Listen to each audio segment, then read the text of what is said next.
Chers amis, bonjour. Continuons notre réflexion sur l'argent et on va lire un petit peu aujourd'hui le chrétien, l'argent, hein, et comment se comporter face à l'Église. Alors, j'ai trouvé pour vous ce texte que j'aime beaucoup d'ailleurs, hein, de Actes chapitre 5, Ananias et Saphira, dont on va parler. Mais juste avant, dans Actes chapitre 4, à partir du verset 32, il est dit « La multitude des croyants n'avait qu'un cœur et une âme. Aucun d'eux ne considérait comme sien ce qui lui appartenait, mais ils mettaient tout en commun. Avec beaucoup de force, les apôtres rendaient témoignage à la résurrection du Seigneur Jésus. C'était pour tous un temps de grâce exceptionnelle. Aucun d'entre eux n'était dans le besoin, car tous ceux qui avaient des champs, des maisons, les vendaient et apportaient l'argent de la vente. Ils le déposaient aux pieds des apôtres et on le repartissait selon les besoins de chacun. Et ici au Cameroun, dans le pays où je suis depuis déjà des années, on a des familles entières qui ont donné des terrains à la mission catholique. Et aujourd'hui, nous avons sur ces terrains des paroisses qui existent avec des écoles, des dispensaires, grâce aux dons que ces personnes ont fait à l'Église, hein, du terrain pour pouvoir construire ce que l'Église a bien voulu construire. Acte 4, verset 36, c'est ce que fit Joseph, un lévite originaire de Chypre que les apôtres surnommèrent Barnabé, c'est-à-dire notre consolation. Il vendit un champ dont il était propriétaire, apporta le prix de la vente et le déposa aux pieds des apôtres. Et nous voici maintenant dans Actes chapitre 5. Pour montrer que l'argent est quelque chose de bien, l'argent est quelque chose de bon, on a vu qu'il faut choisir entre Dieu et l'argent. Et dans Matthieu 6, 33, il est dit « Occupez-vous premièrement du royaume des cieux et tout le reste vous sera donné par surcroît. Et si je mets Dieu à la première place dans ma vie, Dieu s'engage à me donner la nourriture et le vêtement, comme il le dit d'une manière très claire dans le passage de Matthieu 6, 24 à 34. » Et on a maintenant l'exemple de quelqu'un qui est plutôt corrompu. Un homme appelé Ananias vendit également une propriété en accord avec sa femme Saphira. Mais il mit de côté une partie de cet argent et sa femme le savait. Il apporta et déposa l'autre partie aux pieds des apôtres. Pierre alors lui dit « Qu'est-ce que Satan t'a mis dans ta tête, Ananias? Tu as mis de côté une partie de l'argent et tu viens mentir à l'Esprit Saint. » Un passage intéressant pour ceux qui veulent savoir, hein, la divinité de l'Esprit Saint. On voit bien qu'on ment à l'Esprit Saint. L'Esprit Saint n'est pas une force agissante comme l'enseignent certaines personnes. C'est bien une personne divine. Pierre alors lui dit, qu'est-ce que Satan t'a mis dans la tête, Ananias? Tu as mis de côté une partie de l'argent et tu viens mentir à l'Esprit Saint. Tu pouvais garder ton champ, tu pouvais le vendre et l'argent t'appartenait. Donc c'est important de comprendre. Et Pierre lui dit, si tu as des terrains, ce sont tes terrains. Si tu as des maisons, ce sont tes maisons. Tu n'es pas obligé de les vendre. Tu n'es pas obligé de les donner à l'Église. Mais si tu veux faire croire que tout l'argent du terrain, tu l'as donné à l'Église, donne tout l'argent à l'Église. Si tu veux garder la moitié de l'argent, tu gardes la moitié de l'argent pour toi, tu donnes la moitié à l'Église. Mais ne viens pas mentir. Parce que quand on ment avec des histoires d'argent, c'est inquiétant. Tu pouvais garder ton champ, tu pouvais le vendre et l'argent t'appartenait. Pourquoi as-tu monté cette histoire? Ce n'est pas à des hommes que tu as menti, mais à Dieu.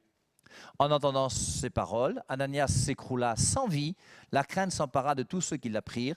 Les jeunes se mirent d'accord pour son convoi, ils enlevèrent son corps et le mirent en terre.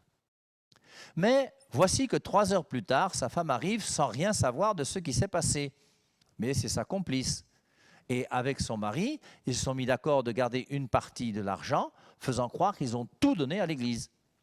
Donc sa complice arrive, sa femme arrive, hein. Pierre lui adresse la parole. « Dis-moi, c'est à ce prix-là que vous avez vendu le terrain ?» Elle lui répond « Mais oui, c'est exact. » Et Pierre lui dit « Alors, vous vous êtes mis d'accord pour mentir à l'Esprit Saint. Entends les pas de ceux qui viennent d'enterrer ton mari. Ils sont à la porte et ils vont t'emporter. » Au même instant, elle s'écroule à ses pieds et rend l'âme. Les jeunes gens étaient de retour, ils la trouvèrent morte et ils l'emportèrent pour l'enterrer à côté de son mari. À la suite de quoi, une grande crainte s'empara de l'Église et de tous ceux qui furent mis au courant. Et on voit dans ce passage donc comment c'est quand même un petit peu compliqué, délicat et difficile, hein, de mal gérer l'argent et comment Dieu a puni d'une manière très forte, hein, ce couple qui a été malhonnête. Maintenant, je voudrais vous lire le passage de Malachie au chapitre 3 où on parle de la dîme. Parce qu'il faut aussi que nous, comme chrétiens catholiques, ou chrétiens tout court, on puisse réfléchir et comprendre que l'Église a besoin de notre argent. Je vous rappelle que quand un père de famille gagne son salaire à la fin du mois, ce n'est pas son argent, c'est l'argent de sa famille. Et lorsqu'un chrétien gagne de l'argent, il y a une partie de l'argent qui appartient à Dieu. Je vous lis Malachie chapitre 3 à partir du verset 6. Moi, Yahvé, je n'ai pas changé, mais vous, fils de Jacob, vous n'arrêtez pas. Depuis le temps de vos pères, vous vous écartez de mes commandements. Vous ne les observez pas. Revenez à moi et je reviendrai à vous, parole de Yahvé. Vous allez dire, revenir, mais à quel sujet? Un homme peut-il tromper Dieu? Et vous voulez me tromper. Vous dites, en quoi t'avons-nous trompé? À propos de la dîme et des offrandes. Vous tous, le peuple, vous me trompez, c'est pourquoi la malédiction vient sur vous. Apportez toute la dîme au trésor, qu'il y ait de la nourriture dans mon temple. Alors mettez-moi à l'épreuve, dit Yahvé Sabaoth, et vous verrez si je n'ouvre pas pour vous les réservoirs du ciel, si je ne vous couvre pas de bénédictions. Je donnerai un avertissement aux insectes pour qu'ils cessent de détruire les fruits de la terre, et la vigne ne se desséchera plus dans la campagne.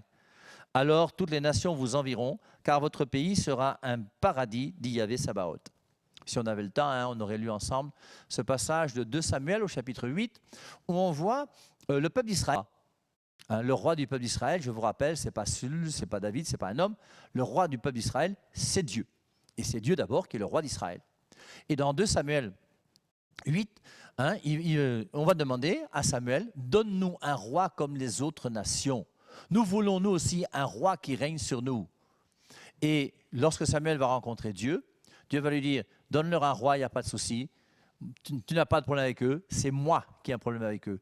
Ils ne veulent plus que moi, Dieu, je règne sur eux. Mais dis-leur une chose, c'est que le roi là prendra vos fils et vos filles. Vos fils pour en faire des guerriers, vos filles pour en faire des parfumeuses. Il prendra une partie de vos territoires, il prendra une partie de vos champs, il prendra une partie de vos récoltes, il prendra le 10e de ci, le 10e de ça, pour lui et pour sa cour et pour tous ces gens. Et donc, le roi lui-même a besoin d'argent pour vivre. Notre Église aussi, mes amis, a besoin d'argent pour vivre. Et pour ça, il faut que chacun d'entre nous, nous prenions conscience qu'il est bon de pouvoir aider tous ceux et celles qui œuvrent au sein de l'Église pour nous permettre de connaître la parole de Dieu, de recevoir la vie divine, de recevoir les sacrements, de devenir des saints afin de nous retrouver pour l'éternité auprès de Dieu. Loué soit Jésus-Christ. Bye bye.